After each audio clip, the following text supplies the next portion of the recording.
따라해 보시겠습니다. 끝이 이르렀은즉. 그런 제목으로 말씀을 증거하겠습니다. 지난 21일 동안 다니엘 기도회를 통하여 많은 은혜를 받으신 줄로 믿습니다. 오늘부터 다시 11번째 아모스서 강해로 복귀하게 되었습니다. 아모스서에는 5가지 종류의 환상이 나옵니다. 메뚜기 환상, 불 환상, 다림줄 환상, 그리고 오늘 본문에 등장하는 4번째 익은 과일 광주리 환상, 그리고 다음 주 금요일 날 나오게 될 제단 위에 하나님 환상, 이렇게 5가지 재앙이 나옵니다. 장신대 신대원 시험에 주관식으로 출제될 때도 있습니다. 네, 외워야 되는데 오늘 본문에 나타나는 환상은 바로 4번째인 익은 과일 광주리 환상이 되겠습니다. 익은 과일 광주리 환상에 관하여 집중적으로 말씀을 드리기 전에 오늘 본문 전체의 문단을 나누어 보도록 하겠습니다. 본문이 좀 길잖아요. 14절이나 되니까 문단 나누기를 하면 훨씬 이해가 빠릅니다. 1절부터 3절까지는요, 북이스라엘의 끝이 이르렀기 때문에 하나님의 심판이 불가피하게 되었다는 선포입니다. 4절부터 6절까지는 그 심판의 이유가 무엇인지, 그 심판을 당하게 된 원인이 무엇인지가 구체적으로 나오고 있는 부분입니다. 오늘 설교의 가장 핵심적인 부분이에요. 제일 중요한 부분이 4, 5, 6절입니다. 7절부터 10절까지는요, 두려워할 만한 여러 심판의 형태, 하나님께서 벌을 내리리라, 심판을 내리리라 했는데 그 심판의 내용이 구체적으로 뭔지가 열거되어 있습니다. 11절부터 13절까지는 또 하나의 심판이라고 할 수 있는 영적 기근, 말씀을 듣지 못한 기갈이라, 영적 기근에 관한 말씀이 나오고요. 마지막 14절은 그 심판의 원인이라고 할 수 있는 우상 숭배에 관하여 나오고 있습니다. 사랑하는 성도 여러분, 오늘 하나님께서는 아모스 선지자에게 여름 과일 한 광주리 환상을 보여주고 계십니다. 그런데 하나님께서 그러한 환상을 아모스에게 보여주신 까닭은 무엇일까요? 2절을 함께 읽겠습니다. 왜 여름 과일 한 광주리 환시를 보여주셨는지 그 이유가 밝히 나오고 있습니다. 2절에 우리 가정에 계신 지체들, 또 현장에 나오신 우리 성도님들, 우리 2절 함께 읽겠습니다. 시작. 그가 말씀하시되 아모스야, 내가 무엇을 보느냐? 내가 이르되 여름 과일 한 광주리이다 하매 여호와께서 이르시되 내 백성 이스라엘의 끝이 이르렀은즉 내가 다시는 그를 용서하지 아니하리니. 그러니까 설명이 나왔잖아요. 하나님께서 친절하게 설명을 해주셨잖아요. 그래서 여름 과일 한 광주리 환상의 의미를 우리가 대략 짐작할 수가 있어요. 이스라엘 백성의 끝이 이르렀다. 내가 다시는 용서하지 아니하리라. 그러니까 하나님의 어떤 심판을 의미하는 환상이라는 것을 우리가 예측할 수가 있는 것입니다. 내 백성 이스라엘의 끝이, 종말이, 임계점이, 한계점이 이르렀기 때문에 하나님께서 다시는 용서하지 않으시겠다는 것입니다. 여기서 여름과일 한 광주리는요, 이스라엘 달력이 있습니다. 우리나라도 여러분, 우리나라 고유의 달력이 있잖아요. 뭐 우수, 경칩, 뭐 이런 거 있잖아요. 24절기, 고유, 뭐 그런 것처럼 이스라엘도 그 달력이 있는데 게셀 달력이라고 하는데 12월이 마지막이잖아요. 우리나라 양력으로. 이스라엘 달력으로는 8, 9월이 마지막 달력이에요.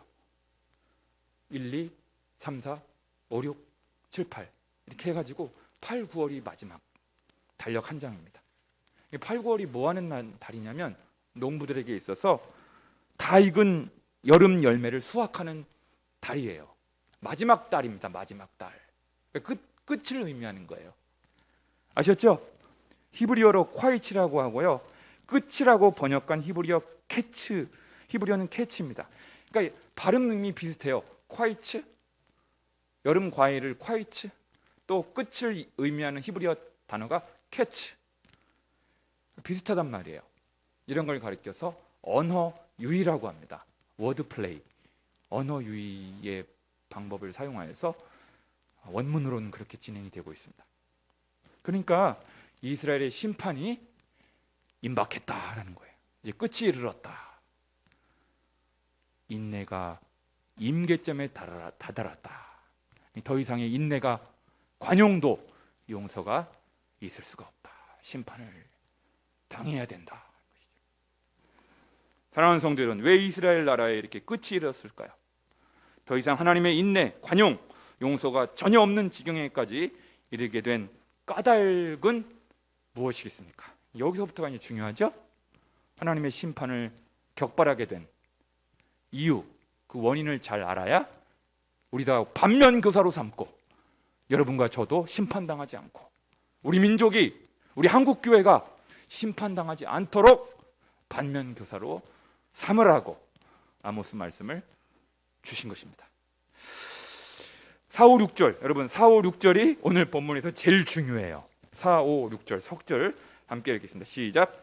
가난한 자를 삼키며 땅에 힘없는 자를 망하게 하려는 자들아, 이 말을 들으라. 너희가 이르기를 월삭이 언제 지나서 우리가 곡식을 팔며 안식일이 언제 지나서 우리가 밀을 내게 할꼬, 에바를 작게 하고 세게를 크게 하여 거기지 저울로 속이며 은으로 힘없는 자를 사며 신한 켤레로 가난한 자를 사며 찌꺼기 밀을 팔자 하는도다. 아멘. 여러분, 조금 느낌이 왔습니까? 이들의 삶의 목적과 태도를 보면 가난한 자를 삼키며 땅에 힘없는 자를 망하게 하려 하는 자들이다라는 거예요.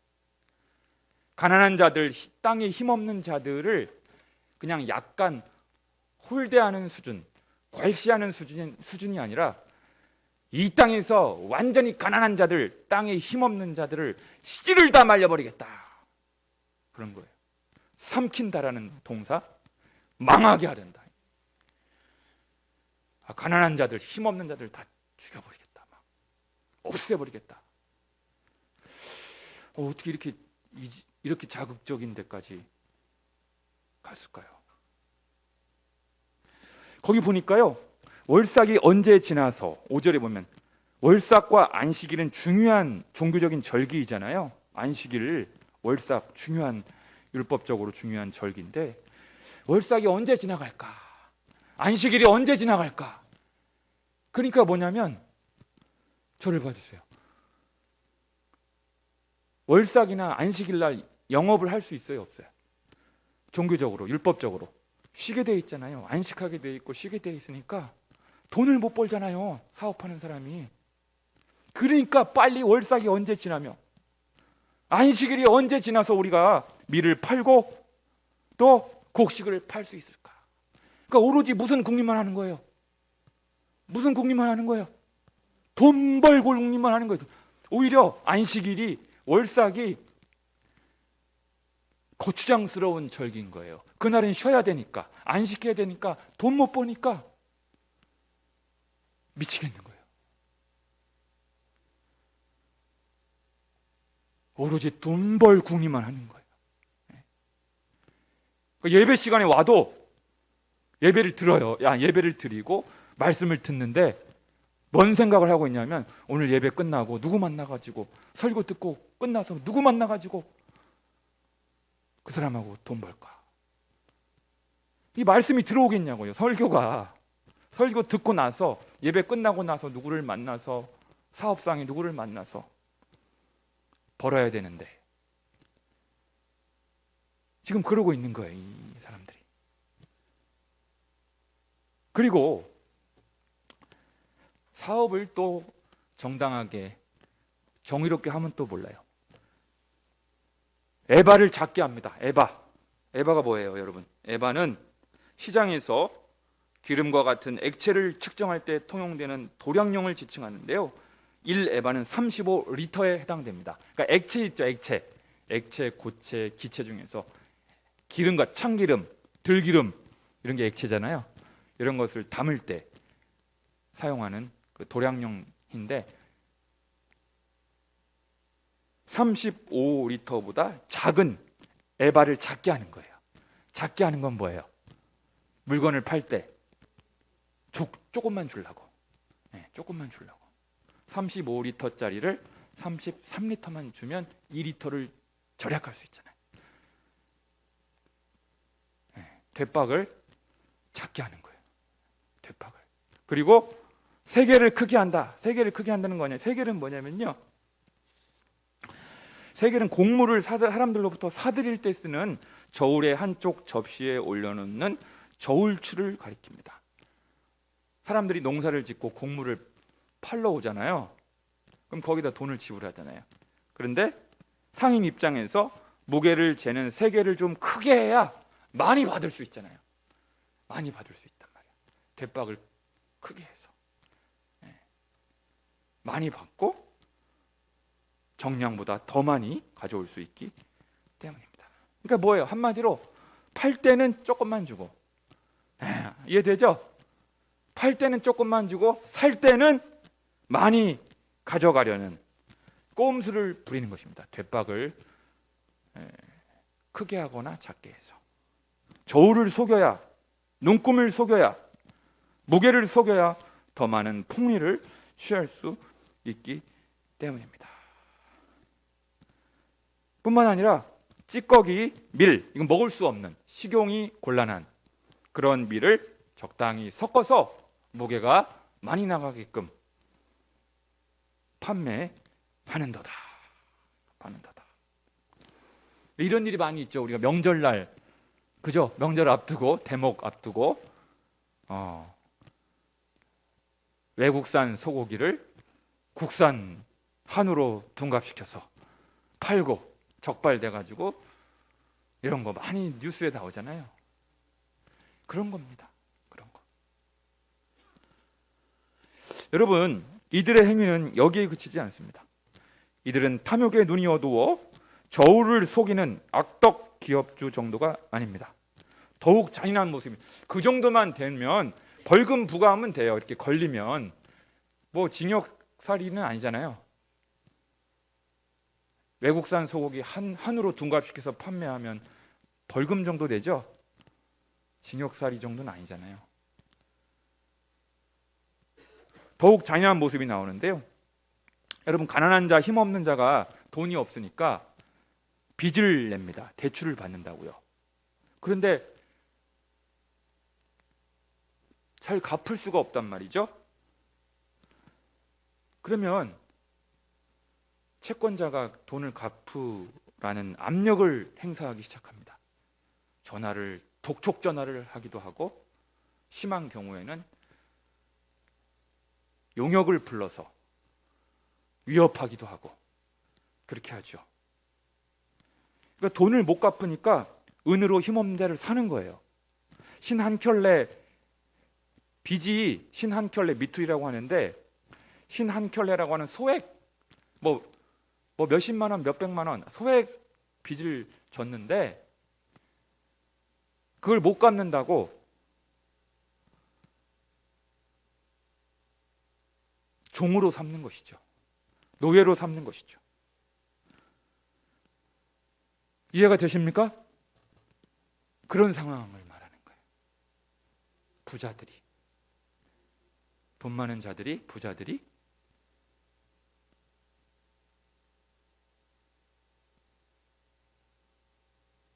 간을 빼먹는 것이죠. 벼룩의 간을 빼먹는 것이죠. 얼마나 비인간적이고 비인격적이며 비인권적입니까? 이처럼 탐욕의 눈이 어두워지면 하나님의 율법도 무시하게 되고요, 약하고 힘없는 자에게까지도 피도 눈물도 없는 잔인하고 무정한 인간이 되고 맙니다. 그래서 나온 말이 있습니다. 성경 구절은 아니지만 유명한 말이 있습니다. 여러분, 성경 구절은 아니지만 성경적인 정신이 충실한 문장이 하나 있어요. 한번 따라해 보실까요? 남의 눈에 눈물 흘리게 하는 자의 눈에는 피눈물이 흐르리라. 들어보셨죠? 드라마 같은 데도 많이 나오고 영화 같은 데도 가끔 나오는 대사예요. 남의 눈에 눈물 흘리게 하는 자는 피눈물이 흐르게 하리라. 이게 바로 성경의 정신입니다. 하나님의 마음이에요. 이게 하나님의 마음. 가난한 자, 특히 가난한 자, 힘없는 자, 연약한 자, 고아와 과부와 객과 레위인. 그래서 하나님께서는 북이스라엘의 탐욕, 불법, 부정직, 가난한 자들에 대한 학대, 압제, 가혹행위, 갑질을 그냥 눈뜨고 보고만 있을 수가 없으십니다. 그래서 하나님이 대신 움직이십니다. 그게 7, 8, 9, 10절에 나와요. 7, 8, 9, 10절. 하나님께서 눈뜨고 보실 수가 없어서 이러한 행위를 하나님께서 심판하십니다. 7, 8, 9, 10절 넉절 함께 읽습니다. 시작. 여호와께서 야곱의 영광을 두고 맹세하시되 내가 그들의 모든 행위를 절대로 잊지 아니하리라 하셨나니 이로 말미암아 땅이 떨지 않겠으며 그 가운데 모든 주민이 애통하지 않겠느냐.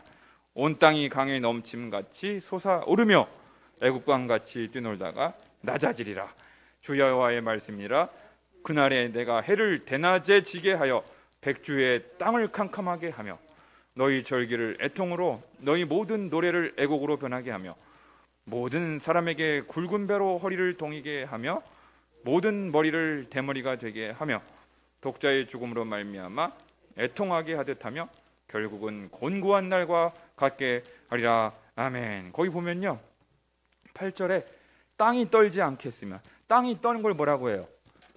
땅이 진동하는 거. 에? 지진이죠. 그렇죠. 지진입니다. 그래서 아모스 시대에, 여러분 아모스 시대에 큰 지진이 있었어요. 1장으로 한번 가볼까요? 여러분 하도 이게 1장 한 지가 오래된 경우라서 1장 1절에 있잖아요. 1장 1절 한번 읽어볼까요? 시작. 유다왕 우시아의 시대 곧 이스라엘 왕 요아스의 아들 여로보암의 시대 지진 전 2년에 두고와 목자 중 아모스가 이스라엘에 대하여 이상으로 받은 말씀이니라. 그러니까 이스라엘 왕 여로보암 시대 때 지진 전 2년에 이상을 받았으니까 이상을 받고 난 2년 후에 뭐가 있었어요? 뭐가 있었어요? 지진이 있었던 거예요. 이 지진은 그냥 단순한 자연재해가 아니에요. 단순한 기상이변이 아니에요. 하나님의 심판의 형태를 띠고 나타난 지진입니다. 지진. 죄에 대한 하나님의 징벌이에요. 가난한 자, 힘없는 자, 연약한 자들을 학대하고 압제하고 억압하고 갑질하고 구타와 가혹행위를 하고 노예와 종으로 삼고 이러한 모습을 우리 하나님께서 눈뜨고 볼 수가 없어서 지진을 일으키셔서 심판하고 계시고요. 지진뿐만이 아니에요. 지진뿐만이 아니고 9절에 보면 그날에 해를 대낮처럼 지게 하여, 갑자기 대낮에 정오에 캄캄하게 되는 현상을 뭐라고 합니까? 대낮 한낮에 12시 한낮인데 갑자기 세상이 어두워지고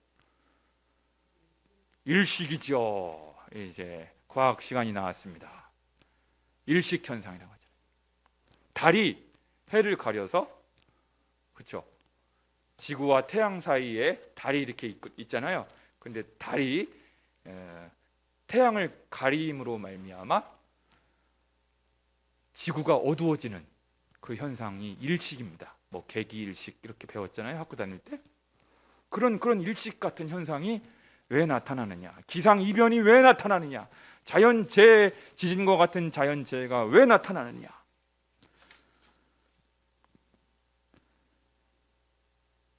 그런 것들을 일으키셔서 온 땅에 슬픔과 통곡과 곤고가 임하게 하리라 하는 것이에요. 그러니까 여러분, 이 세상에서 벌어지고 있는 홍수와 지진과 기상이변과 화재와 갑자기 여름에 폭설이 내리는가 하면 자연재해를 하나님께서 일으키시고 하는 것이 하나님의 심판 형태라는 것이죠. 여러분, 이렇게 자연재해나 기상이변과 같은 형태의 심판만 임하는 것이 아닙니다. 또 있습니다. 영적인 형태, 영적인 형태의 기근도 뒤따르게 될 것이라고 경고하고 계십니다. 영적인 기근. 그게 11절부터 13절까지 읽겠습니다. 11절부터 시작. 주 여호와의 말씀이니라. 보라, 날이 이를지라 내가 기근을 땅에 보내리니 양식이 없어 주림이 아니며 물이 없어 가람이 아니오 여호와의 말씀을 듣지 못한 영적 기갈이라. 사람이 이 바다에서 저 바다까지 북쪽에서 동쪽까지 비틀거리며 여호와의 말씀을 구하려고 돌아다녀도 얻지 못하리니 그날에 아름다운 처녀와 젊은 남자가 다 갈아여 쓰러지리라. 아멘. 그러니까요, 하나님의 말씀이 제대로 공급되지 못하게 하신다는 거예요. 강단을 통해서 생명수가 흘러가게 하여 닿는 영혼들마다 살아나고 깨어나고 소생케 되는 생명의 역사가 교회를 통하여, 강단을 통하여, 설교자를 통하여, 목회자를 통하여, 예배를 통하여 막 일어나야 되거든요. 부흥케 되고. 그런데 교회가 그 기능을 감당하지 못하도록 하나님이 차단시켜 버리신다 이거예요. 네. 차단시켜 버린다. 교회가 기능을 발휘하지 못하도록, 목회자가 말씀을 능력 있게 증거하지 못하도록, 성도들이 생명수를 공급하지 못하도록 차단시켜 버린다. 그 이유가 뭐예요? 아까 나왔잖아요. 가난한 자, 힘없는 자, 연약한 자들을 짓밟고 억압하고 갑질하고 가혹행위를 하고 비인격적이고 비인간적이고 비인권적인 일들을 자행함으로 말미암아 벼룩의 간을 빼먹고 가난한 자, 힘없는 자들의 씨를 말리려고 하고 자기들만 혼자 배불리 먹고 폭리를 취하고 그러므로 말미암아 양극화가 더 가속화되고 부자들은 막 부자가 되고 가난한 자들은 더 나락으로 떨어져 버리는 이러한 양극화, 부익부 비익빈 현상을 가중시키는 그 원인을 제공했던 사람들 때문에 하나님께서 눈 뜨고 보실 수가 없으셔서 자연재해, 지진과 홍수와 계기 일식과 같은 자연현상을 일으키시고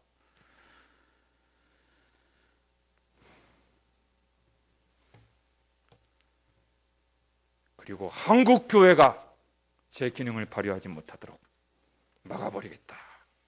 그래서 영적으로 젊은 청년들이, 남녀 청년들이 기진맥진해가지고 영의 양식을 공급받지 못하여서 기진맥진하고 여기저기 말씀다운 말씀을 듣기 위해서 돌아다녀도 큰 교회, 작은 교회 다 돌아다녀 보여도 내 영을 살릴 만한 말씀을 듣지 못해서 기진맥진하고 있는 젊은 청년들이 속출하게 된다.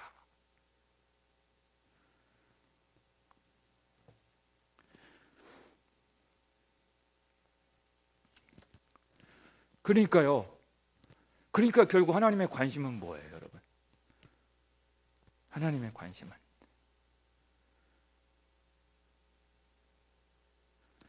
왜 그렇게까지 하셨는가?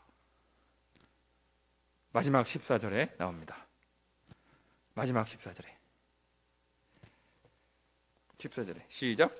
사마리아의 죄된 우상을 두고 맹세하여 이르기를 다나 내 신들이 살아있음을 두고 맹세하노라 하거나 브엘세바가 위하는 것이 살아있음을 두고 맹세하노라 하는 사람은 엎드러지고 다시 일어나지 못하리라. 아멘. 거기 사마리아의 죄된 우상, 여러분이 하면 이거 떠올리셔야죠. 사마리아의 북이스라엘의 수도 사마리아. 여러분 남북 통일왕국에서 르호보암 때 남북 왕국이 분열되지 않았습니까? 그죠? 분열되었고 북왕국의 초대왕이 여로보암인데 남유다에는 종교의 성지인 예루살렘이 있단 말이에요. 예루살렘이 남유다에는 있단 말이에요. 그러니까 남유다는 종교적으로 결속하기에 유익해요. 유리한단 말이죠. 예루살렘이 있기 때문에. 그런데 남북 왕국이 분열되고 북이스라엘은 아무것도 없잖아요. 예루살렘이 없잖아요. 그래서 초대왕이었던 여로보암이 북이스라엘 백성들의 여론을 규합하기 위해서, 정치적으로 자기들을 안정시키기 위해서 고육지책으로 북이스라엘에 만든 게 뭡니까? 베델에 만든 금송아지 우상숭배잖아요. 여러분 다 아시잖아요. 금송아지 우상숭배. 그래서 북이스라엘에는요 금송아지 우상숭배가 만연하게 되었습니다.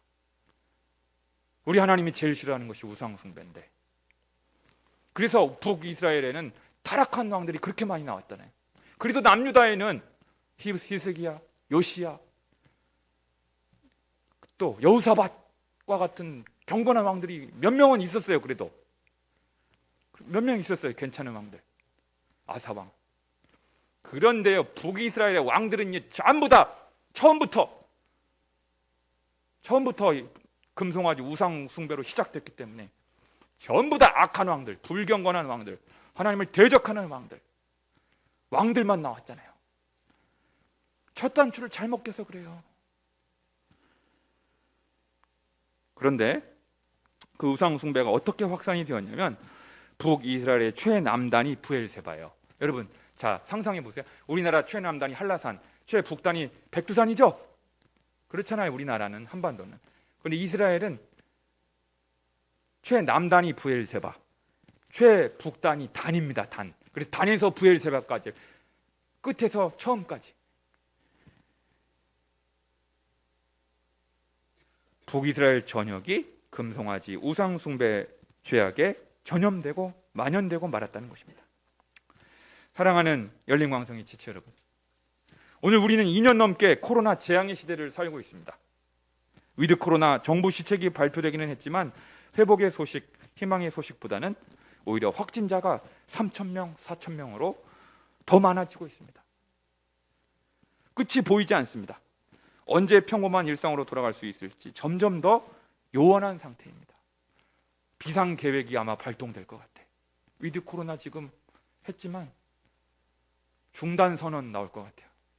지금 분위기를 보아하니까. 도대체 왜 이러한 시기가 계속되고 있는 걸까요? 현재 우리 대한민국에는요, 수단과 방법을 가리지 않고 돈만 많이 벌면 된다는 바알 우상, 만몬 우상, 배금주의 우상, 물질주의 우상이 독버섯처럼 퍼져 있습니다. 여러분, 우리나라의 지금 종교가 뭡니까? 불교, 유교, 기독교가 아니고 이슬람교가 아니고 수단과 방법을 가리지 않고 돈만 많이 벌면 된다. 이게 우리 민족의 지금 최대 종교예요. 누가 이 말에 반박할 사람 해보세요. 아니라고. 제가 지금 잘못 말했습니까? 종교에 상관없어요. 직업에 상관없어요. 지역에 상관없어요. 모든 사람이 이 종교에 지금 빠져 있어요. 무조건 돈만 많이 벌면 가난한 자, 힘없는 자의 인격과 인권은 어찌되든 상관없다는 매우 냉정하고 냉혹한 사회가 되고 말았습니다. 나만 잘 먹고 잘 살면 된다는 극도의 이기주의와 개인주의가 팽배해 있습니다. 혹시 이러한 우리의 죄악에 대한 진지한 성찰과 진정성 있는 회개가 이루어지지 않았기 때문에 코로나 전염병이 중단될 것 같았으면서도 불구하고 다시 계속되고 있는 것은 아닐까요? 설교를 마무리하면서 몇 가지 말씀을 드리고 마칠까 합니다. 첫 번째, 하나님을 두려워하고 하나님을 인격적으로 만났을 때 비로소 돈을 상대화시킬 수 있는 능력이 생긴다는 것이에요. 모든 사람들이 돈을 절대적인 가치로 숭배하고 있지만 하나님을 두려워하게 될 때, 하나님을 인격적으로 만나게 될 때 우리 안에 성령의 능력으로 말미암아 그 돈을, 물질을 상대화시킬 수 있는 능력이 생깁니다. 아, 돈보다 더 중요한 것이 있구나. 더 중요한 가치가 있구나. 그래서 하나님을 만나야 되는 거예요. 여러분, 그래서 우리가 하나님을 만나야 되는 거예요. 인격적으로 만나야 되는 거예요. 왜냐하면 오직 절대자는 삼위일체 하나님뿐이시기 때문입니다. 두 번째로, 하나님께서는 가난하고 힘없는 자를 무시하고 학대하는 것은 하나님 자신을 무시하고 학대하는 것으로 간주하시는 것입니다. 여러분, 그거 꼭 아셔야 돼요. 가난하고 힘없는 자, 연약한 자, 과부와 고아와 객과 레위인, 이런 사람들을 무시하면 하나님 자신을 무시하는 것으로 간주하십니다. 잠언 19장 17절은 우리에게 이렇게 선포합니다. 가난한 자를 불쌍히 여기는 것은 여호와께 구워드리는 것이니 그의 선행을 그에게 갚아 주시리라. 할렐루야.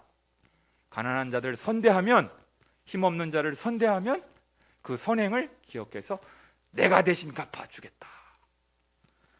세 번째로, 목적이 선하다면 수단이나 방법도 선해야 한다는 것입니다. 우리는 그것을 조금 어려운 말로 절차적 정당성이라고 부릅니다. 여러분, 목회나 선교 사역만 거룩한 일이 아니라 직업 현장에서, 일터에서, 사회에서 건전하게 경제 행위를 하고 땀 흘려 가족을 부양하는 것도 거룩한 일입니다. 그런데 물질에 대한 욕망이 과도하여 탐욕의 눈이 어두워서 과정이나 절차상의 문제를 진지하게 성찰하지 못하는 경우가 종종 있습니다.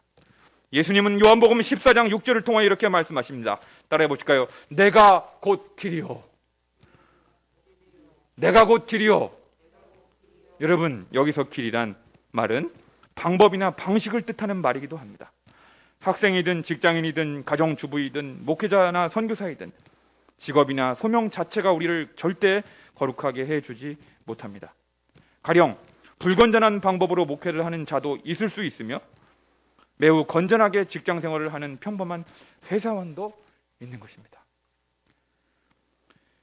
사랑하는 성도 여러분, 우리는 더디 가더라도 정도를 가야 합니다. 길이 아니면 가지를 말라고 하였습니다. 예수 그리스도의 길을 가야 됩니다. 예수님이 걸어가신 길이 기준이 되고 원칙이 되어야 합니다. 짧은 시간에 남들보다 빨리 성공을 하려고 하거나 단실에 어떤 성취를 이루려고 한다면 무리하게 되어 있습니다. 부정과 불법의 유혹에 노출될 수도 있습니다. 그렇습니다. 오직 하나님의 말씀을 가까이 할 때, 오직 기도에 깨어 있게 될 때 비로소 물질의 욕망에서 점점 자유로워집니다. 부디 주변에 있는 가난한 자, 힘없는 자, 연약한 자들을 선대하실 수 있기를 주님의 이름으로 간절히 축원합니다. 기도하겠습니다.